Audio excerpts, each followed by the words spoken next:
Hello, my friend, and welcome to this episode of A Call to Leadership. I'm Dr. Nate Sala, your host, and I'm so glad you are here. Well, today on the show, I'm thrilled to have you join me for this very personal conversation, an incredible story of someone who has faced one of life's toughest battles, stage 4 breast cancer. Get ready to be moved, inspired, and empowered. When it comes to cancer, true leadership doesn't just fight the disease, it changes lives. Deb Krier is on the show, and she is a coalition builder and a warrior, rewriting the playbook on how to live with cancer. I can't wait for you to listen in. I'm Dr. Nate Sala, and this is A Call to Leadership. Deb, so good to have you on the show. Thank you, Dr. Sala. How are you today? Oh, you know what? I'm too blessed to be stressed. That's one of my go-to phrases. And you are too. I am. You are too. I am incredibly blessed. Someone who is incredibly blessed, yet has faced so many obstacles in life, and just unpacking those obstacles. Mm-hmm. And I want to preface it with a conversation I had with my neighbor, believe it or not, yesterday. How ironic around this conversation that we're going to have around resilience, around the prospect of death. And my neighbor has had cancer. And the prognosis was not very good, beat it. And we just had a deep conversation about the evaluation of life, reprioritizing, and what you do when circumstances come along that you had not planned for, yet you have to address and make a choice in life on how you're going to stand. And you face those exact issues with stage 4 breast cancer. Now, so if someone listening doesn't understand what stages mean, stage 4 is how the alarming? The worst. Okay. Stage 4 is the worst. Stage 0 is easy peasy. Don't worry too much about it. Stage 4, in many cases, not all cancers, but in many cases, it does mean it is not curable. So you can make it kind of go away and hide. But the question is, when is it coming back? And so you started with stage 0. I did. Which you thought at the time what? This is going to be easy. I went for my annual physical, my annual mammogram, and they called and said, "Whoops, you need to come back." I'll preface it with saying I worked for an oncologist, which is a cancer doctor, and for the American Cancer Society. So I know just enough to be dangerous, right? And so they called and they said, "Come back." Took another mammogram. That's always great fun. And then we started going from there. But it really was, hey, this is going to be easy to treat. So there was no urgency. I was like, we'll get those tests done at some point, all sorts of things. And then, and I had multiple tests. I mean, I had some really fun things with needles, all sorts of things. And then unfortunately, the diagnosis changed very rapidly. Once we started actually doing the tests. It was certainly no fault of the doctors. Sometimes these things just happen. And so, I went from easy peasy to, okay, now what the heck are we going to do? And it got very scary very fast. So initially, it sounds like there wasn't much anxiety, not much stress. I didn't even tell people. I was like, because it didn't seem like there was an imminent danger for you. Right. But then when it started going up, in terms of the probability that this is not going to be a walk in the park, then the stress levels start to rise. Oh, yeah. And escalated exponentially. How did you feel about then sharing it with others? How did that change? Because sometimes people will say, well, I don't want to tell anybody because I don't want them to feel distressed for me. I would want to keep it, but that sometimes doesn't help either, because when you encapsulate or close yourself off, you don't have that community to help. When was this? Was it during COVID? This was 2015. So I've been dealing with this now for 8 years. I'm actually still in treatment. I have a port in my shoulder where I go in every 21 days and get more nasty stuff put into me. Initially it was only tell close friends and obviously my family. And then I had mixed emotions. Should I tell the world, Or should I, kind of keep it close to the vest? Should I tell my clients? What would they think? Would they think, oh my gosh, she can't do our work, therefore shoo? And which is a huge concern when you are a business owner. But I decided to be very open. I started a private Facebook group. Just, I didn't need to tell everybody in the world, but I started a private Facebook group and really decided that what I needed was the support of everybody. Anybody who wanted to support me, I welcomed it. And I was pretty open with telling them everything that was going on through this entire journey. I've left out some of the stuff that's just way too much TMI, right? But I have kind of really kept people informed. And I tell you, that has been incredible. The amount of support that I have had from people it really is just, it's what gets me through it. Yeah. But it also is something that, in many ways, I mean, we're going through it alone. I'm the only one that had all these, complications and surgeries and all sorts of things. But I've discovered it was kind of a mixed bag. People who I thought would be my biggest supporters dropped off the face of the earth. I mean, like, could not handle it, could not deal with it, and poof, away they went. Obviously, that friendship had reached its end. But some people who I didn't even think knew I existed have been some of my biggest supporters. Wow. How did it feel when you lost those who you thought were going to be right there with you? It hurts your feelings. And it really was something that was a challenge. Should I call them on it? Should I say, hey, what the heck? I thought you would be, people who could support me. And, there were a couple who I did. I said, what gives? And I actually had one person who said, I'm just having trouble dealing with this. Give me a little bit. Hmm. And when she accepted it, then she's been one of my biggest supporters.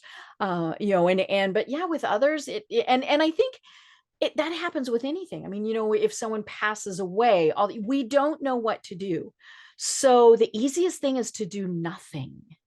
And unfortunately, we, as the person going through it, think they don't love us, right? Yeah. And it's interesting you bring that up because what it makes me think about is everyone else is going through their own struggles. They're Mhm. struggling Right. with you being someone close to Mhm. them and perhaps not understanding or not Mhm. knowing how to respond, Right. or perhaps uh, their own uh, their own thoughts of mortality. Mhm. Right. Especially those who are around the same age, right?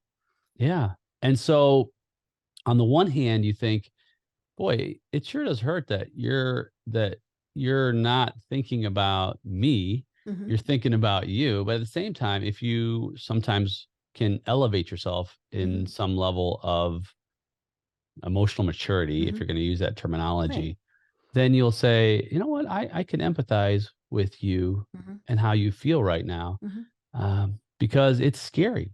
Right. It's a scary Mhm. prospect. I'm the one who's living through it, Mhm. but now you're having to perhaps deal with it, Right. deal with even the Mhm. thought of it.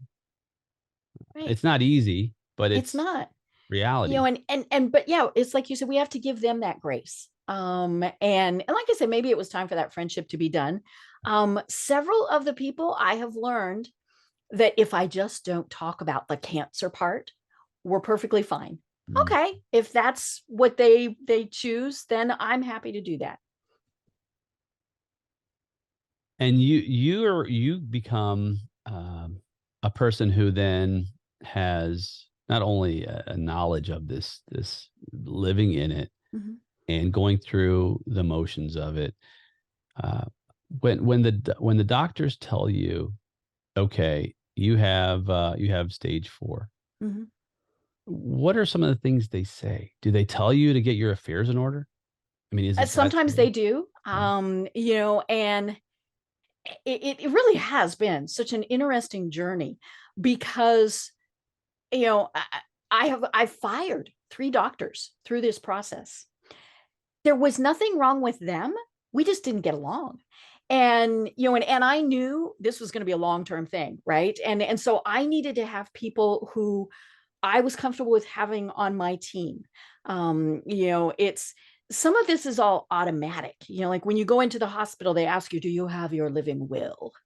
And have you provided us with a copy? It's boxes you have to check as you're checking into these things. And I've always been kind of one of those organized people. Mhm. So, when I knew, hey, this is going to be a little bit worse than I thought, I did a will.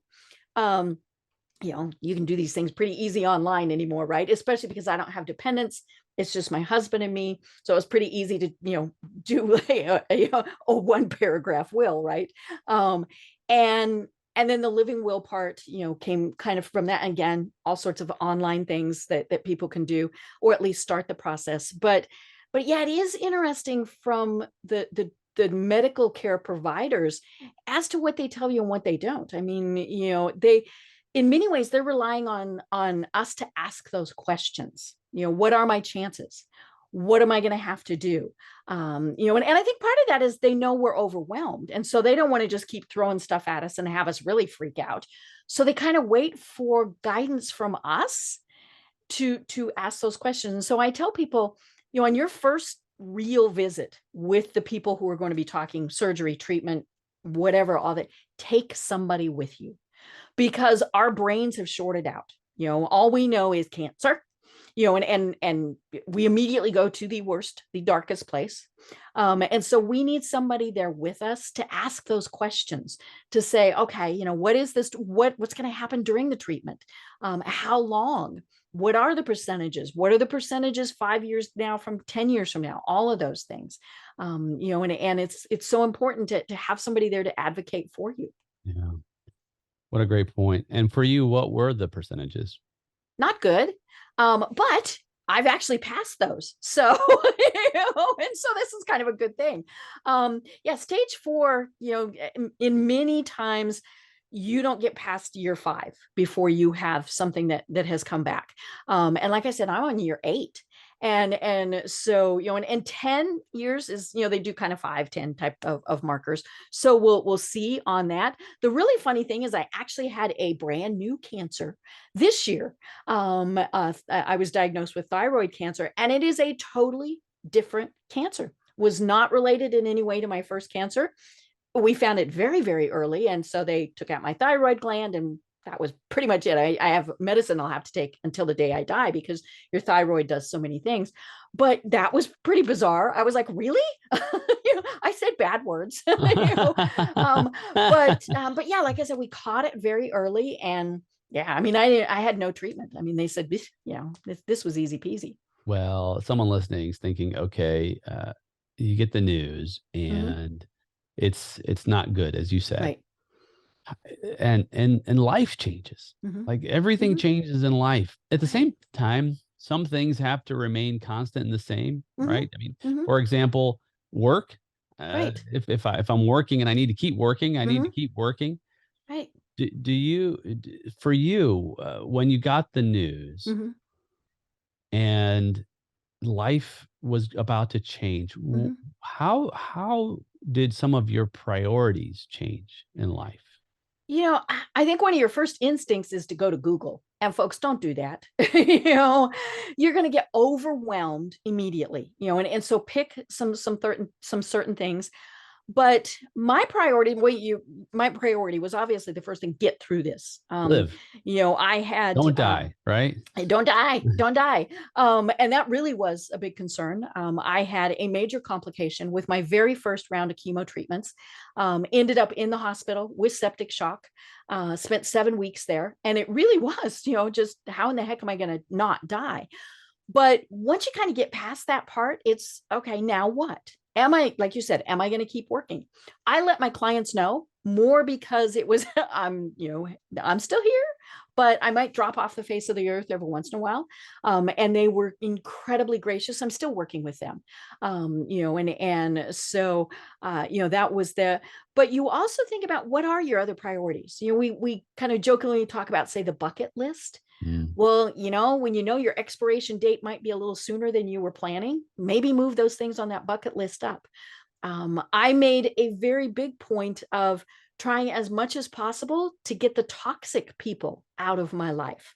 And I'm not talking about the people who went, oh, you're going to die. I mean, right. I'm talking about the people who, they're just, you just don't want to be around them. And sometimes you kind of have to, but yeah, get rid of those toxic people. And more importantly, what are the positives that you can start really bringing into your life? Because that's one of the things that helps us. I mean, right, we know that humor helps us get through these situations, both mentally and physically. I mean, the endorphins and things like that you get from laughing, that helps you to heal and to get through this. And so you do really rethink, what do I want to do with my life? Yeah. And those relationships are important because the Hmm. toxic people probably aren't going to help you find joy and Right. comfort and Hmm. laughter. Hmm. And so, like, mechanically, Hmm. how did you get those toxic people out of your life? Someone listening is like, well, Hmm. okay, I have toxic people in my life Hmm. too.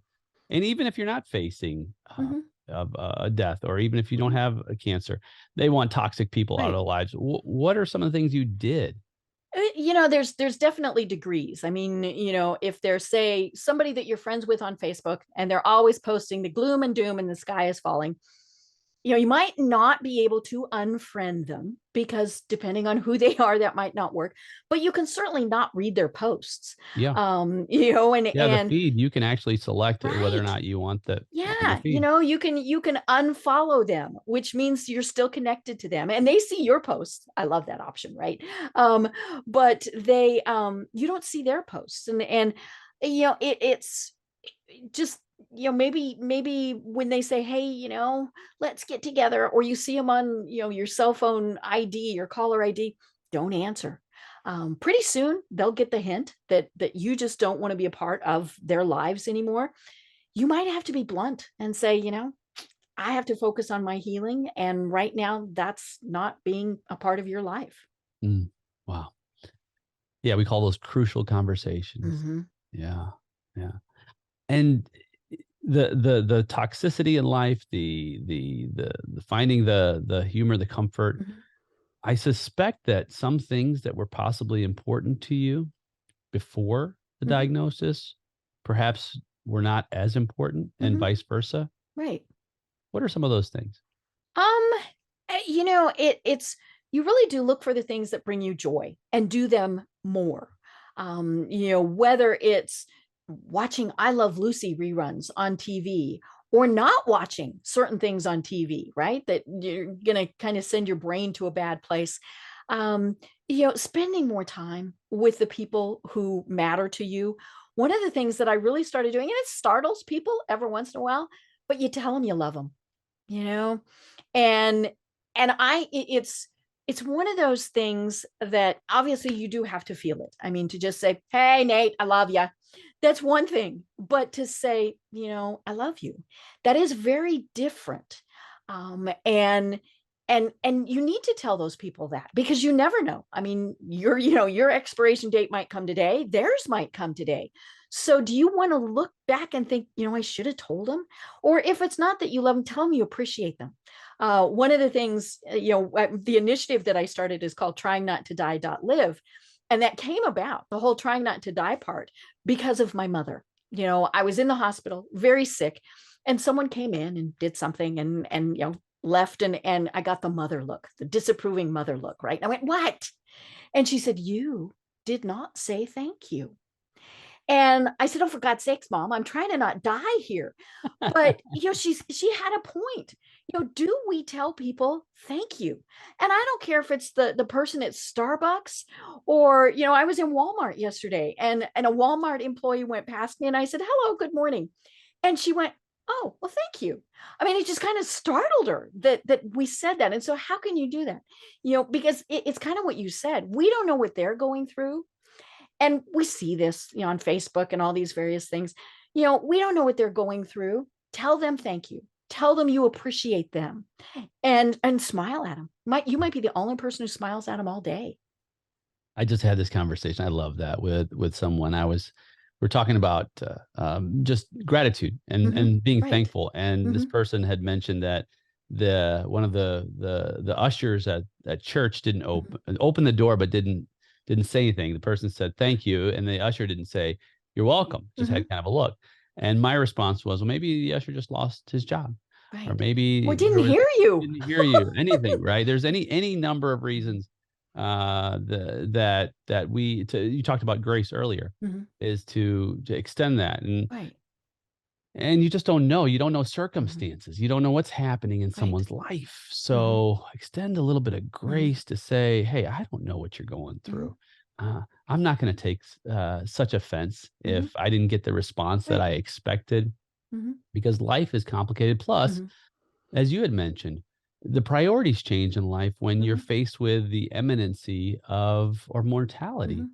Right. And I found that eh, mortality has been, at least the prospect of it in some ways, has been the most liberating factor in my life when Mhm. it comes to holding on to grudges or Right. anger Yeah. or Is it not worth releasing it? stress. Is it worth it? Yeah. Mhm. And I think when we live in that space, and that's not necessarily the space of saying, "Oh, I'm so morbid, I'm going to Mhm. die." And no, it's the space of freedom from Mhm. worry about what really doesn't Right. matter in the Mhm. grand scheme of life. Right. And so it's taking a new perspective. Mhm. And it's not that we want to live in a place that's always thinking about death, but at the same Mhm. time, I think it's important to recognize that Mhm. this could be our very last moment. Right. Every moment of every day, Mhm. someone has an unexpected last moment. Mhm. And so, if Mhm. that's the case, one of these moments might be my unexpected Mhm. last moments, or Right. yours, Deb, as well, or Mhm. anyone listening, or anyone on the Mhm. planet. In fact, every moment, someone is having an unexpected Mhm. one. And Right. so, what that does for me is it gives me the courage Mhm. to truly live Mhm. and to truly love. Right. Right. And sometimes it's not reciprocated, right? But that's okay. Exactly right. And it's not. And you think about those who you talk about relationships, Mhm. and it's interesting because this conversation is so timely after this recent conversation I had with this another Mhm. cancer survivor who I know. And that conversation went a little like this: I have 37.75% chance to live the next 5 years. Wow. And of course, the next part of it was, well, it's not zero and it's not 100. Mhm. Right. And it got me thinking all day yesterday about, what if I knew I had 5 years to live? Mhm. And what if I lived in such a way Mhm. that counted those days? How would I live Right. differently? How would Right. today be? I actually asked my wife this last night. I said, Mhm. how would you live differently Mhm. if you knew you only had 5 years to live? Mhm. Because sometimes we're not thinking about that. We're Mhm. thinking about life going on and on Right. and on and on. And I started thinking, what would I do tomorrow? What would Mhm. change about my day? Mhm. What would change about my perspective? What would change about how I handled my life? Mhm. And I think what that does is it opens up a new door Right. to really start to Mhm. reprioritize what's Right. truly important. Mhm. Mhm. And you do have to be realistic with some things. I've had people say, "Oh, you're a Pollyanna." Eh, maybe, maybe not. And I'll be honest, I mean, there are days that are just bad days. But I just don't let people know that I'm having a bad day. But yeah, it's if you really did know, what would you do differently? And some of it is just as simple as opening a door and holding it open for somebody, making sure that people know that you love them and that you appreciate them, and it's I don't know if it's sad, or shocking when we say things like thank you so much, that they're startled. Right, because not enough people do it. So just think if we all did. Yeah. And here's another factor to throw this one into the mix. Sometimes it's not thinking about your own mortality. Mhm. Sometimes it's thinking about the mortality of others around you, like Right. yourself in Hmm. your case. Hmm. And I think my son says it's creepy, but sometimes I'll just look at him Hmm. in deep love. And Hmm. actually, I just came in yesterday, and he was sitting by the fire, and Hmm. I just was looking at him, just like, this is my son, and I'm so thankful to have the Hmm. opportunity to be a father. Hmm. Because at this point right now, again, same thing, perhaps sadly grieving a Mhm. parent has buried a child Right. Oh my gosh. unexpectedly. Mhm. It's so Mhm. tragic and it's so heart-wrenching. And to Mhm. think that I have the opportunity to still see my son Mhm. sitting there, right Mhm. now, Right. the best way to honor those who have had to grieve in that way is to not take that for granted Mhm. and to Definitely. Mhm. truly love that relationship. So Mhm. no matter what happens during that day, whether it's an argument or Mhm. whether it's some food that was spilled or Mhm. even a dent in the car, Mhm. it matters not in comparison to the Right. fact that we are still here Mhm. together. Right. Right. So I hope you gave him a big smooch on his head, even though he would have gone, yeah, I right. tickled him. But more importantly, it's also showing him for the future. When he has children, he needs to show them that he loves them. Because how many times do we talk to people where they say, my parent, my mom, my dad never said they loved me? And now many times they did. I mean, they showed it, but they might not have said it. But yeah, when we need to show other people that it's okay to show those affections. Yeah, to have that vulnerability, to have that transparency, Hmm. and to share that level of like to compassion Hmm. and care for those who we know could be gone tomorrow. Hmm. In fact, I Right. was there's a movie series called Medea. I Mm. don't know if you're familiar with it or Hmm. not, but Tyler Perry, and there was I live in Georgia, so okay, all right. we get lots of Tyler Perry. Love Tyler Perry. So Hmm. there was one movie, I don't remember, Medea goes to jail maybe. Hmm. Anyway, silly movies, but very entertaining. And there's Hmm. always a positive Hmm. message. And Right. one of them was a daughter who, in that movie, the daughter was just really disrespectful Hmm. and just uncaring and Hmm. taking her parents for granted. Hmm. So the daughter comes home one day and Medea is there, and she said, "Where's my parents?" So your parents did, they did, and so it was, and she's like, "What? Yeah, they died something like in a car accident Hmm. today or something like that." And she was like, "Oh my goodness, her parents are dead." And then she said, "No, your parents aren't dead, but you need to Right. appreciate your parents because Hmm. one day they may be dead." And Right. And Medea's just going to kind of smack you, right, right? she's gonna smack you. And it's that some of that similar Hmm. thought processes Right. of look, Hmm. it's a finite existence we Hmm. have.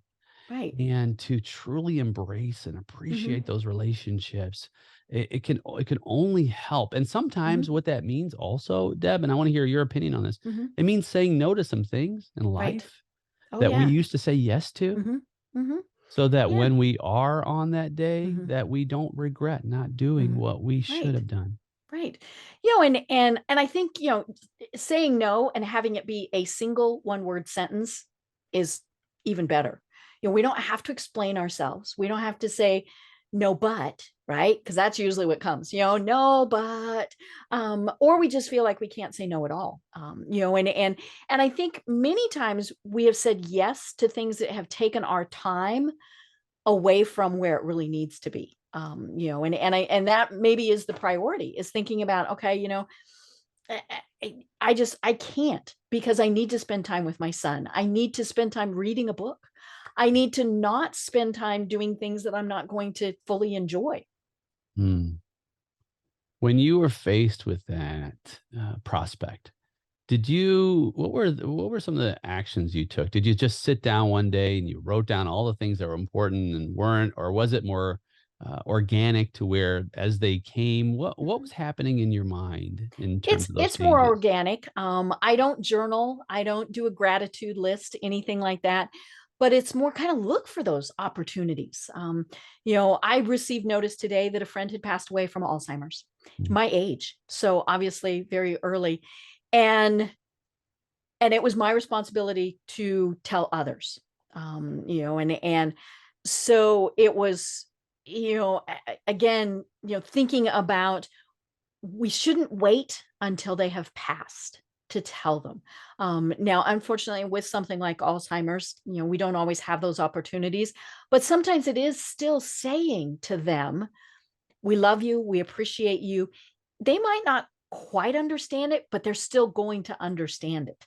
And so again, don't pass up those opportunities, because I'm sure that many people who received a notice today, well, I told one person, I said, it's, we always want one more day.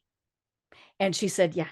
And that is, but what happens if we don't get that one more day? So do it now. Hmm. Love that. And things aren't always cheery on the side of the practical aspects of it, Mhm. like work. Right. What a lot of people don't know what happens in a work environment when you're Mhm. faced with cancer. Mhm. What were some of the challenges you faced? Well, I did have the initial challenge of, do I even tell them? Mm. Because my thought was, they might very well say no. Now, I am in the very fortunate position that the primary breadwinner is my husband, and insurance is through him, at which I have very, very good insurance. This entire time, we've had one thing that was denied. Everything else has been approved. And, long story short, by this point, I've had 33 surgeries. I am still in treatment. Those little treatments every 21 days cost $14,000. And so, I'm very fortunate in that. But so many people, they they need that income, they need that insurance. I needed to still work, to focus, to have that to focus on. And but I think it's a matter of being, you have to figure out for yourself, if you're going through this, if you think you're going to lose your job, then that's a very scary prospect. And granted, there are federal and state laws that and various things that can help during that thing. But think about what your priorities are, and it might not be that job. You might go, nope, nope, don't want to. I wasn't having fun here, not going to have fun in the future. But and so I really did think about, would they keep me around? And then my next thought was, if they went no, then I didn't want to be working with them anyway, Mhm. right? If they went, ooh, well, you have cancer, ugh, we don't want to be around you. you know and so, but it really was, and but then figuring it out, did I need backup, did I needed, somebody to help, all those various things. And so, they understand that, every 21 days they're going to lose me for a day or two. Yeah. Nothing major, nothing catastrophic, but, kind of letting them know, and knowing how blessed I am to still be working with them, I think has been one of the major things, is just knowing that part. Well, you said something earlier that I want to dig into a little bit. You said you needed something to focus on. Mhm. Is that an essential aspect of survival I in this think so. I situation? think it definitely is. Otherwise, our minds do take us to those horrible, awful places. And which is normal, whatever whatever serious illness you might be facing, because you're going to have all these well-meaning friends who give you every catastrophic thing in the world, right? Job's Or friends, their right? Yeah. stories. Well, my grandma had that, and oh, it was a miserable death. And all of these Like, things. thanks. Really Yeah, appreciate that yeah, thank advice. you. Yeah. Um, and but yeah, I think we need something to focus on, and for some people, it's, it is that reprioritizing. Maybe they decide they're going to focus on, their families. I mean, obviously that should be something that is given, but maybe they weren't focusing on it. They might decide, to have new volunteer things that they do. They might completely change careers. I mean, I think that's one of the things that COVID really did make people think about was, is this what I want to be doing with my life? 100%. Yeah. This existential reevaluation Hmm. that people Right. had and still are having, by the Hmm. way, Hmm. because the world has changed Right. with that again, based Hmm. based on this facing of mortality Hmm. and what is the value of my life. Hmm. It's interesting, this idea of focus and how important it is. In fact, in leadership theory, and I've Hmm. spent a lot of time in that space, Hmm. two things come up more in terms of all the approaches for leadership. Two characteristics come up more than anything, and that's vision Hmm. and focus. Right. And the vision is, okay, where am I going? Hmm. What's a worthy cause? What's a worthy future Hmm. state? Hmm. And then focus is the intentionality of how do I measure every single day Hmm. that leads me in that direction? Right. And so you're right, because focus can take you on this tangent that leads to lonely and dark places Hmm. if you just allow your mind to be consumed with it. Or you can focus on something meaningful. You Hmm. can focus on something that is building up, something Right. that helps you to navigate. And as Hmm. you said, just that next day. Sometimes Mhm. you don't need to focus out 30 days or 30 Mhm. years from now, Right. just today. Mhm. Right. What do I need to Well, focus on? and it's on how can we lift others, right? And that's obviously very much a leadership thing, is how can we lift others?